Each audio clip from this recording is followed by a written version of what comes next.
Original thread. I've been thinking a lot and I decided that I'm ending my relationship with her. This isn't easy for me. It's hard because I've been with her for almost 2 years, but it's even harder because now I feel a ton of guilt myself as I remembered things that I ignored, and how I was only worried about her after I became the victim. I mentioned that point in the other thread, but I feel even worse about it now. I know I was stubborn in the last thread, but I listened to everyone's advice very carefully. You all helped so much. When people brought up the beep aspect, it sort of clicked. I don't know if it was stupidity or selfishness, but I didn't think of her that way until this week. I just ignored everything she did. I thought about some memories using this new perspective. I remember early this year her dad got her a job at the front desk at this apartment complex. It's hard to explain this place because it was sort of a luxury place and most apartments aren't like this, but I was there once or twice to pick her up, and I remember what the building looked like.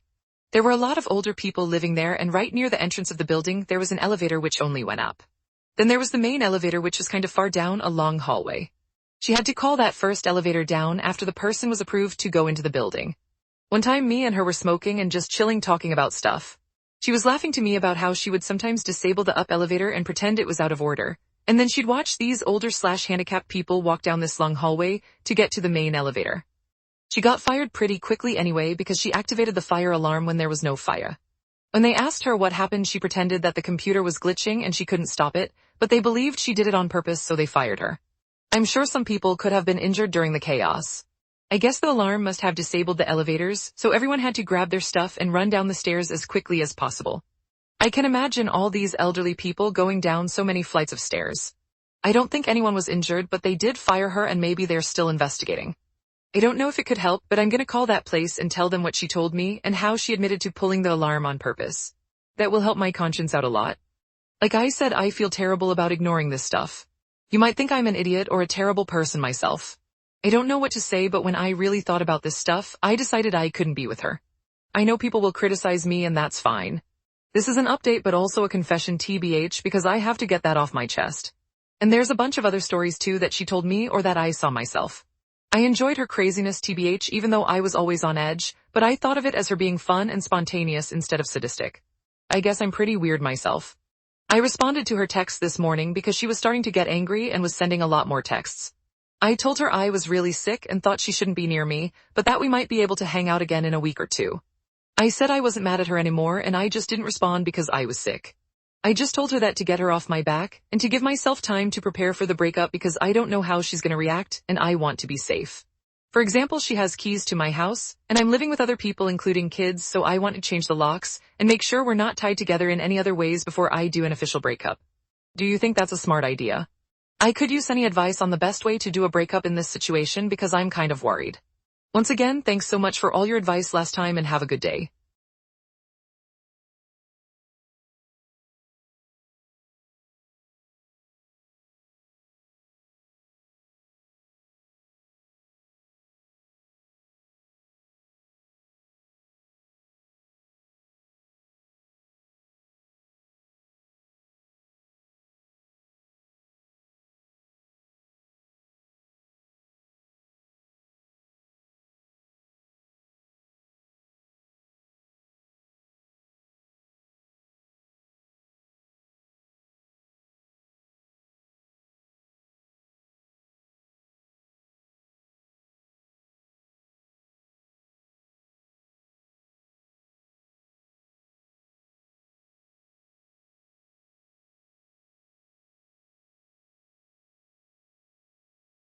AITA for asking my cousin not to bring his autistic son to my home anymore because of a romantic attachment to my wife. I know from the title it definitely sounds like I would be the beep, but please hear me out. I have an older cousin whose son, my nephew, is in his early 20s. My nephew is autistic and holds a part-time job, but is significantly delayed in many developmental areas and will never be independent according to his parents. Recently, my cousin and cousin-in-law have been thinking about relocating to our state because of recent job opportunities, and we've hosted them in the past when they've visited.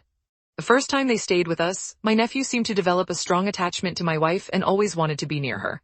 He drew a picture of a heart and picked some flowers from our yard and gave them to her before they left, saying he loved her. My wife thought this was sweet and gently handled his crush by telling him she would always love him as his aunt, but she was sure he would find another girl to fill his heart soon. He told her no, she was his girlfriend. This weekend, they were staying with us again, and my nephew again wanted to be near my wife every chance he got. His mom and dad noticed and told him that because my wife now had to care for our son, she couldn't pay attention to him as much as before. He got upset telling us that she was his girlfriend and had a meltdown which caused my son to start crying. When my wife got up to take our son to another room to calm him down, my nephew got up to follow and his dad had to forcibly restrain him from following them. I stood up to block the hallway into the separate room just in case he got away from his dad. Once they calmed him down, they apologized for his behavior and said they would keep better tabs on him. Here's the part where I may be the beep. I told my cousins I didn't feel comfortable with my nephew being so possessive of my wife, and I know for sure she didn't, especially since he seemed to be so jealous of our son. I told them I couldn't allow their son in our home until he learned to control himself and understand that my wife was not his girlfriend. I apologized but asked them to get a hotel room for the rest of their stay and not to visit us again unless they left my nephew behind with people they could trust and knew would care for him while they searched for jobs in our state. They didn't say anything but looked saddened and went to the guest room with their son to pack up their bags. I guess they must have told my extended family what happened because my paternal grandmother called me this afternoon, telling me that I should have been more understanding and that I was wrong to ask them to leave. Am I the beep? Edit for added info. Thank you to everyone who took the time to comment or private message me with their own experiences with family members who are/were autistic. There's not nearly enough time for me to respond to each of the comments, but I wanted to address some questions that had been asked. Well, the first one is that technically my cousin is my second cousin. My dad is an only child, so the cousin I refer to in my post is the son of my own dad's first cousin. I'm not sure if this is correct, but his autistic son would technically be my third cousin. The reason I refer to him as my nephew is because he's the generation after mine in our family tree, and it's less of a mouthful to refer to him as cousin X removed. A lot of people have posted that it's not correct to refer to him as my nephew, but to be frank, I don't care, and my family's never followed this traditional genealogy nomenclature. I apologize if it was misleading in my post. Without being specific, in the western state I was born and grew up in, it's not uncommon to refer to even close adults as uncles or aunts. I call him my nephew because my cousin and I were close, and I still hope to have a close relationship with him if at all possible. Some have asked if I was jealous of my nephew calling my wife his GF. The first time I thought it was amusing and was surprised that he had any romantic notions towards anyone, let alone my wife. Remember, in my mind he's my nephew and I never thought of him as anything other than a large kid because of his developmental delays and normal childlike behavior. Regarding the situation that happened this weekend, I was only concerned for my wife and son's safety. I didn't know how he would react and followed my cousin's lead, but wasn't about to let him get near my wife and son once they left the room. 3. I don't know what was said to my paternal grandmother, but I don't want to react in anger and want to talk to my cousin once we've both had time to process what happened and calmed down.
Update: my girlfriend's friends gave me a bath when I was beep.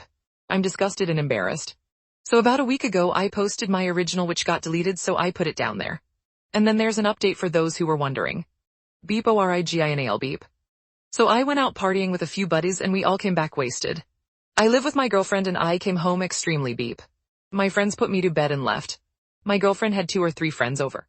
I ended up throwing up on myself and my girlfriend came to check up on me and saw some puke on me. So she and her friends lugged me to the bathroom, took all my clothes off and gave me a bath. Like a scrubbing everything with a sponge bath but beep. I was semi-conscious at the time and half aware of what was happening but barely able to move. I mumbled stop and no a few times but I don't think they really heard. Even beep me was humiliated to be beep in front of all my girlfriend's face. So they washed me then put me to bed with a blanket over me without putting clothes on me. I woke up hungover the next day and could see I was beep under the covers. I immediately put clothes on, and my girlfriend and her friends had slept over and they were already up. They all started giggling and I felt super self-conscious. One of them complimented me and said I was handsome.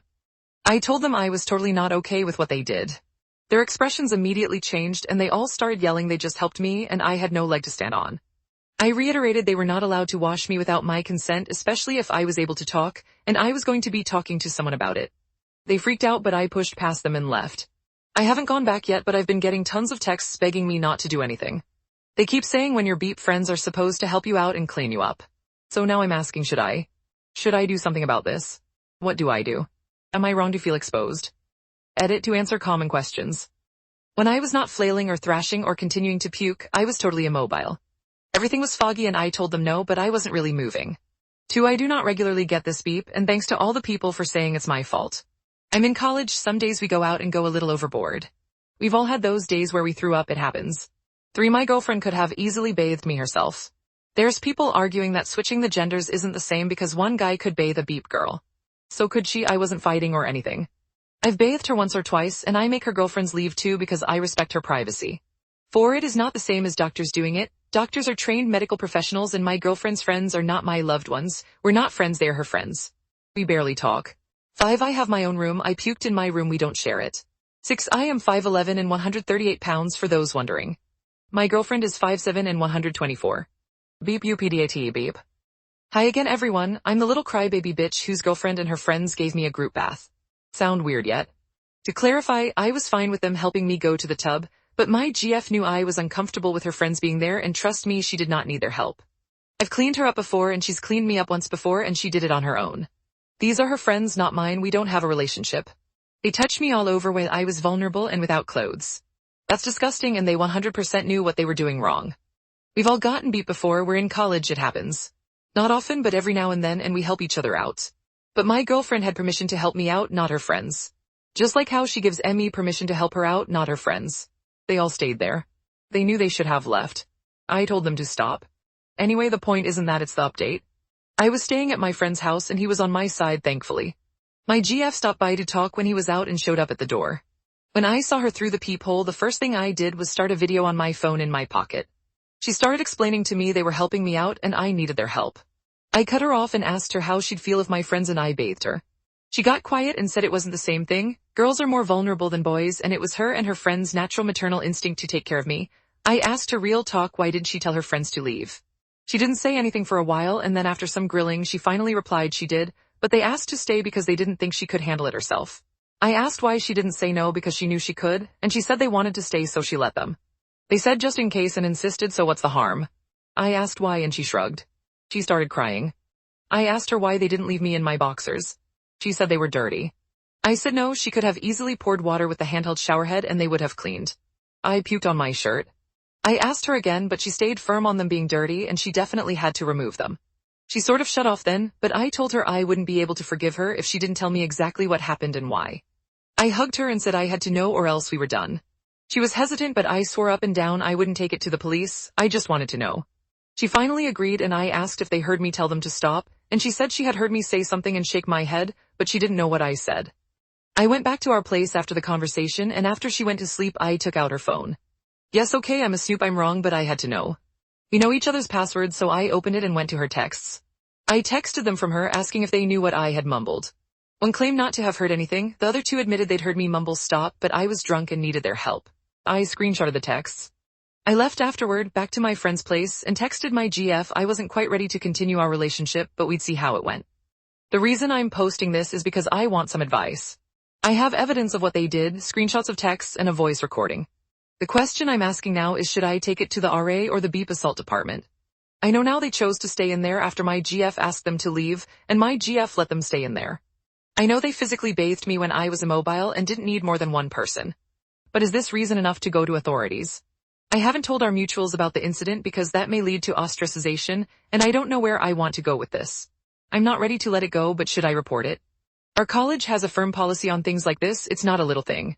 They investigate all claims, whatever they are, carefully.